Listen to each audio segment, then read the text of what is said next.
Hello, everyone, and welcome back to another episode of The Push with Nick and KP.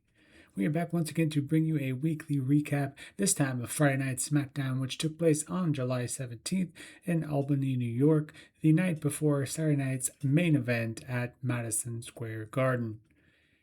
We start the show with the same person that ended the show last week on SmackDown, the ring general Gunther, who explains why the attack on Aldis was because of the mistreatment he's received since arriving on the Blue Brand. Gunther was quickly joined by Raw's GM Adam Pearce. Mr. Pearce said if it were up to him, and this was on the Red Brand, he would have been fired. However, Nick Aldis last week, before you choked him out, was going to announce the stipulation for Saturday night's main event, and that is if Gunther and Sammy find a way to win that tag match against CM Punk and Cody Rhodes, they'll be added to that SummerSlam WWE Undisputed Championship match. Cody Rhodes then enters the fray and isn't in the talking mood as he immediately attacks Gunther before he can retreat. He is in disbelief as to how Gunther is in the position he's in after attacking both him and Aldis. Cody then says the main event tonight should be him and Gunther, to which Adam Pearce immediately greenlights. Adam Pearce is a busy man as he then is featured in a pre-recorded video where he makes the announcement that Rhea Ripley is unable to defend at SummerSlam, and because of this, we will have 5 qualifying matches before SummerSlam to come up with 5 women to compete in a ladder match at SummerSlam to determine an interim WWE Women's Champion. Then, when Rhea returns, we'll determine the new actual WWE Women's Champion. This is a bit of a double-edged sword for me. It's weird that they won't just strip Rhea of the title, but on the other side, I'm happy that they're not letting the title just go undefended. So, yeah, I don't know. I'll think on it some more, but it's different. But at least they're doing something with it, so I'll take that as a positive, I guess, out of this whole thing. Our first match of the evening since Finn Balor went one-on-one after besting Tama Tonga last week. This week he gets Tala Tonga. This is a decent match that sees Finn get the better of both Tama and Tala. As you know, they almost never play fair.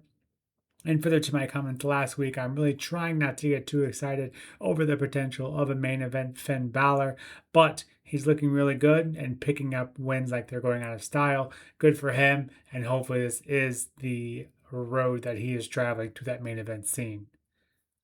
The next match is the first of 5 qualifying matches for the interim WWE Women's Championship ladder match at SummerSlam, featuring the Women's U.S. Champion Tiffany Stratton and Fatal Influence's own Jacy Jayne.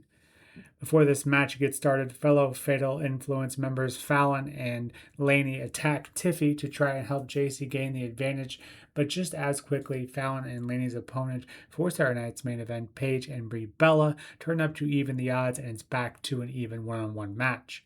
While Jacy controls a good portion of this match, Tiffany gets in an opportunity and takes full advantage to then land the prettiest moonsault ever to get the win. So Tiffany going for Tiffy 2 belts, as she declared earlier in the show, with home field advantage at SummerSlam, as she's the first of 5 women to qualify for that ladder match. I personally would have preferred Jacy Jayne, as obviously Tiffany has a title to already defend, but perhaps she's going to be in action, Tiffany Stratton, on both nights of SummerSlam. That is kind of the door that opens up now at the two night SummerSlam, excuse me. But yeah, we'll have to see. Hopefully, this doesn't mean that the Women's U.S. Championship just isn't going to be defended, because that's not ideal. So, with that, let's go ahead and get to the next match, which is the second of 5 qualifying matches for that interim WWE Women's Championship ladder match at SummerSlam, featuring Jade Cargill and Nia Jax. This match is basically non-existent, as one might expect, with the recap of what Jade did to Charlotte's former BFF Alexa Bliss last week, shown right before the match. I just figured they would give it a little bit longer before inviting Charlotte down to the ring, but they didn't. Charlotte comes down pretty much immediately. She attacks Jade, and then she got the win because of it. Nia was quite annoyed with all this, rightfully so, but then attacks Charlotte after the match, and then Jade takes full advantage, hitting her with the Jaded. But regardless of how we get there, the end result is the same. Jade is the second to qualify, joining Tiffany Stratton. Shortly after the match, we see Nia and Lash yelling at Adam Pearce, and he ends up announcing that next week Nia will get another shot to qualify in that ladder match at SummerSlam, as she will take on Charlotte Flair. So look forward to that, I suppose. Our next match of the evening sees Fraxium going up against the AAA Tag Team Champions, the War Raiders.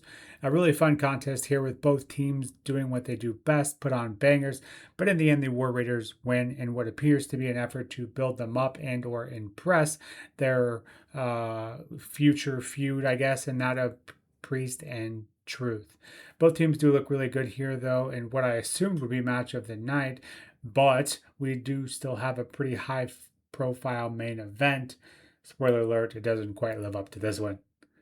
Our main event of the evening, as promised earlier in the night, has the American Nightmare Cody Rhodes going up against the ring general Gunther. Gunther barely gets down the ramp before being attacked by Rhodes. This is a decent contest, but it wasn't long before Punk gets involved, as we knew he would. Then Sammy gets involved as well, probably figured would have happened as well. We then get another DQ matchup that doesn't really do much except show how important that match is tomorrow night, which has become between these four men. I am quite confident that Sammy and Gunther won't win, but this is a good job of kind of making that match feel more important and give us a slight glimmer of hope, at least for KP and I. Imagine if they do win that of Gunther and Sami Zayn, that SummerSlam match becomes 100 times more interesting, at least in my opinion. So overall, SmackDown, similar to last week, I'm liking the pace of these 2 hour SmackDowns, as almost no motion is kind of wasted. And while I'm not in love with the interim ladder match stuff, at least they're doing something with it. That combined with the potential push of Balor, the great tag team between the War Raiders and Fraxium, and the vastly increased importance of that tag match tomorrow on Saturday night's main event, I'd call this SmackDown an effective one. I think I'd give it a 6.25 out of 10. Those two DQ matches were quite predictable and definitely brought down the rating just a bit for me, but overall a serviceable episode of SmackDown. But enough from us over here at The Push. What did you make of this episode of SmackDown? Let us know in the comments below. And as always, don't forget to hit that like and subscribe button if you like what we're putting out here. We'll be back shortly with that Saturday night's main event reactions video on Saturday, and then back to weekly recaps, as well as continuing to work on that NXT PLE project that will be upcoming very soon. So keep an eye out for that. Until next time, this has been The Push with Nick and KP. We'll see you soon. Take care.